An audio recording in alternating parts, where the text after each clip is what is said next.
All right, well, thank you. Hello, everyone, and welcome to the Reactive Summit 2022. It's great to be back out live in the world again. As she said, I'm Hugh McKee. I'm a developer advocate at Lightbend and co-chair of the Reactive Summit. And we're delighted to have you here today. We've got a great, incredible lineup for you planned for today. There's some great talks. And I think we're going to have a range. Some people probably been in the reactive space for a while, but some people might be newcomers. But it's all an opportunity for you guys to learn and take some things away, and also connect up with the other people. This is one of the great things about being back out in live conferences again. Before we get started, I'd like to thank our sponsors, especially Lightbend, the platinum sponsors, Lightbend and YapWorks. And just a few housekeeping reminders. Please remember that we have an event code at the conference that everyone has agreed to and will be enforcing. In short, basically, it's everyone should feel welcome and included. And please treat everyone with respect and professionalism. Any concerns, go to the registration desk, and the event team will help you out.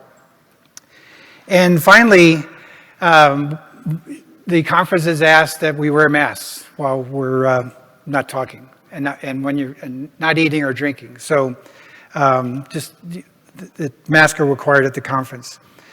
So before I introduce the first speaker, the keynote speaker, I wanted to just spend a few minutes talking about Reactive and a little bit about what it means to me, but I think a lot about what it means to you. And Reactive has been kind of interesting. Jonas Spinner, who's one of our keynote speakers, will be talking a little bit.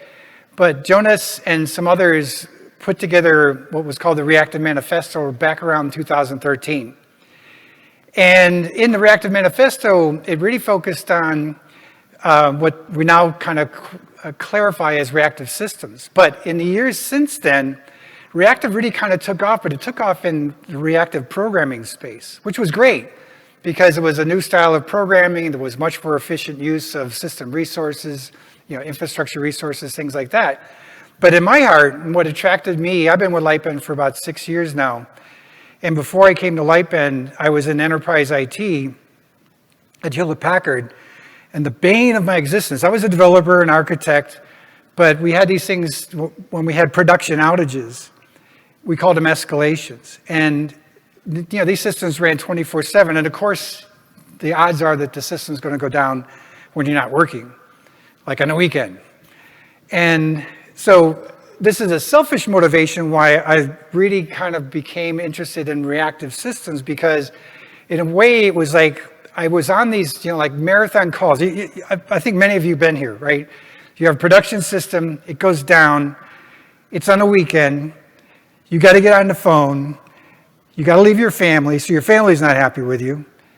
Your management's not happy with you. Your customers are not happy with you. So there's this incredible pressure to get the system back on.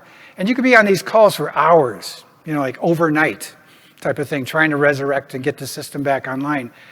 And I'd be on these calls and it's like, I'm vowing I'd never want to let this happen again. How can I do this? How can I get out of this situation?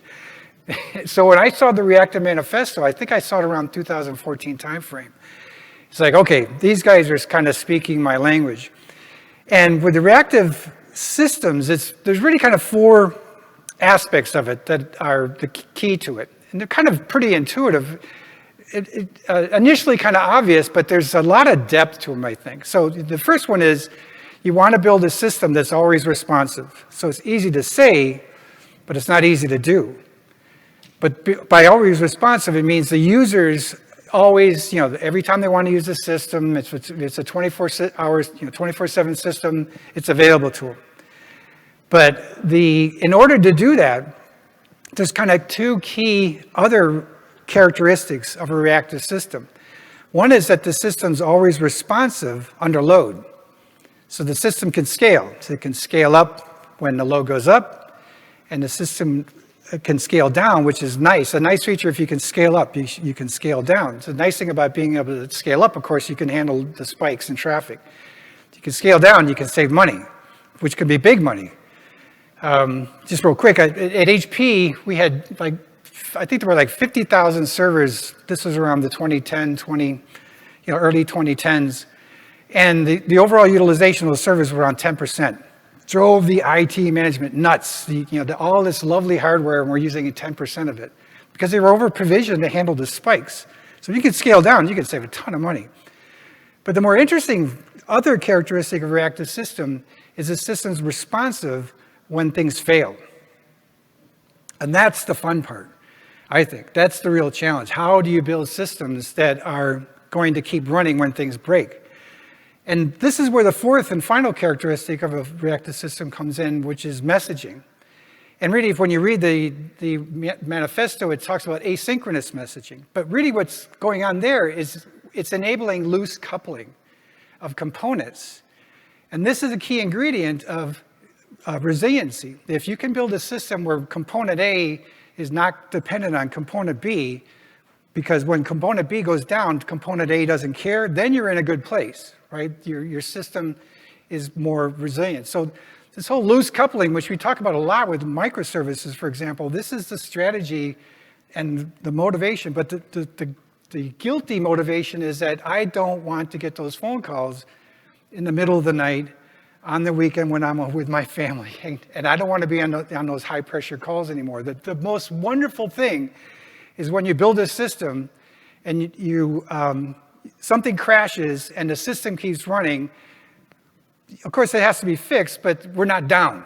That's a beautiful place to be. I remember the first time we showed our management an Akka system where we could kill nodes and the application kept running. They would sit there almost like little kids in glee. Oh, that's so wonderful. They want to go and brag to their other managers, say, look, my applications can have pieces go down and it still runs. That's where you want to be. This is what Reactive is about. So I think it's going to be interesting as you go through the talks today.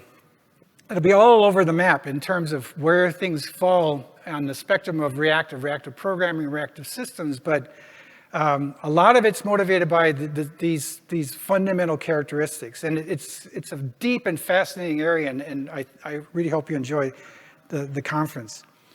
So with that, I want to introduce our first keynote speaker, Mary Grogelski.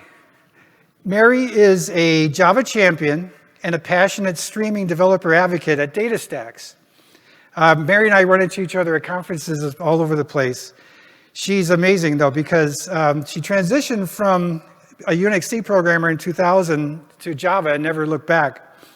She's considered herself a polyglot and loves to continue learning. But I think the big thing, Mary is a force, especially in the Chicago area, with promoting conferences and getting things going. And you became a Java champion last year, right? So we're very delighted to have Mary be with us this morning. Welcome, Mary.